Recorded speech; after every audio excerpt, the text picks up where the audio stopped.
En écrivant mon dernier livre, je suis tombé par hasard sur l'histoire d'une jeune femme qui s'appelait Jacqueline, ancien mannequin, qui s'était suicidée à 20 ans. On l'a surnommée Kaki. Elle s'était jetée par la fenêtre de sa chambre d'hôtel. J'avais trouvé quelques articles dans les journaux, pas grand-chose. On apprenait simplement que c'était la plus jolie fille du quartier à Saint-Germain, la reine du quartier, on disait, qu'elle couchait avec plein de garçons, qu'elle était tombée amoureuse d'un beau soldat américain, et que voilà, elle avait sauté par la fenêtre. Et je savais que ses parents étaient morts, je ne savais pas exactement comment, il y avait plusieurs versions selon les journaux, que son ami américain avait son amoureux américain avait tenté de se suicider après sa mort. Et sinon, tout ce qui restait comme trace, c'était un collage de Guy Debord, qui était, quand il était jeune, quand il est arrivé à Paris, qui fréquentait le même bistrot qu'elle. Et ce collage s'appelle Fragile Tissu, parce que son amoureux avait essayé de la retenir par sa culotte qui s'était déchirée quand elle avait sauté par la fenêtre. Ça s'appelle Fragile Tissu, en souvenir de Kaki. J'avais trouvé une photo d'elle, une seule, sur Internet. On la voit dans un café ou un restaurant, je ne savais pas à l'époque. Elle mange, elle baisse les yeux, elle a l'air pensive. Elle ne ressemble pas à un mannequin de chez Christian Dior. Elle est naturelle, elle a l'air soit fatiguée, soit un peu ailleurs. Et puis cette photo, j'avais vu que, voilà, c'était une photo en plan plus large avec des jeunes gens. Un jeune homme angélique, un garçon un peu espiègle, une fille qui se mouche le nez, dans un bistrot. Et cette photo fait partie d'un ensemble, d'un album de photos. Il y a environ 200 photos qui a été publié en 1956 par un photographe hollandais qui s'appelait Ed van der Elsken, qui s'appelle Love on the Left Bank, l'amour sur la rive gauche. Ce photographe était arrivé à Paris, était entré par hasard dans un petit bistrot de la rue du Four, qui s'appelait Chez Moineau. Il était tombé sur une bande de jeunes gens, de très jeunes gens, entre 16 et 20 ans, qui passaient leurs jours et leurs nuits ici, ensemble, coupés du monde, qui s'amusaient, qui dormaient, qui pleuraient, qui s'embrassaient, qui couchaient les uns avec les autres. Ce sont des très belles photos. Et quand j'ai pu me procurer ce livre, ces photos et ces jeunes gens m'ont happé, englouti. Et j'ai été pris d'une sorte d'amour pour tous ces jeunes gens et surtout de curiosité.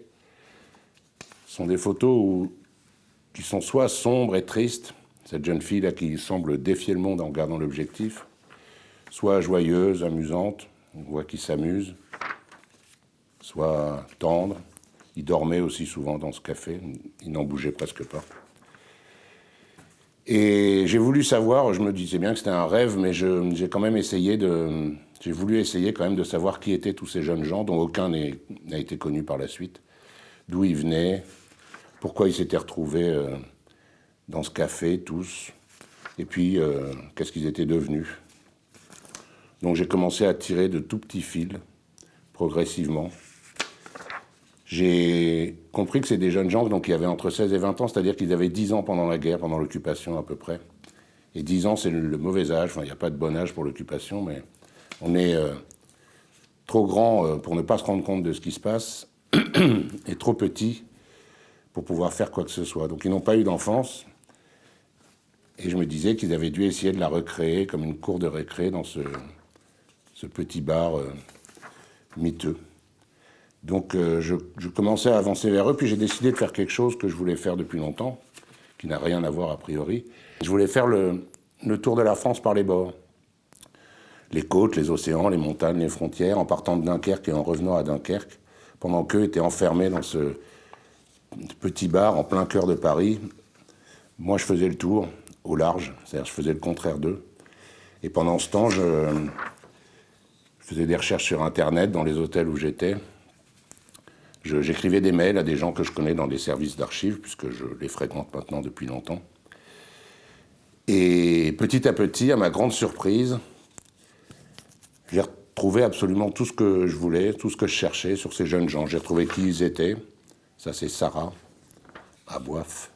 Ça, c'est Eliane, Jean-Michel, Paulette et Yvan Stegloff.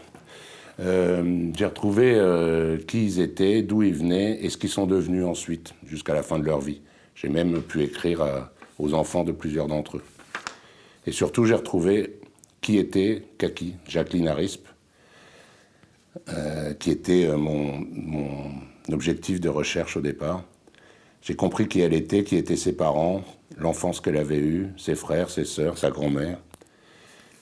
J'ai appris qu'elle avait été arrêtée à 16 ans à Paris, donc pour une broutille, vraiment rien du tout, une infime bêtise d'adolescente, et qu'elle avait été incarcérée pour ça, et que ça avait fait basculer toute sa vie, et que ça l'avait amenée jusqu'à cet hôtel, 4 ans plus tard, jusqu'à cet hôtel sordide à l'époque à Montparnasse, de la fenêtre duquel elle s'était jetée au 3e étage un matin d'automne en 1953.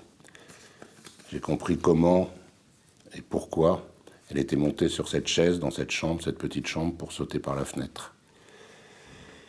Et donc voilà, j'ai fini par aller sur sa tombe et j'ai acheté des fleurs, une plante, violette et verte.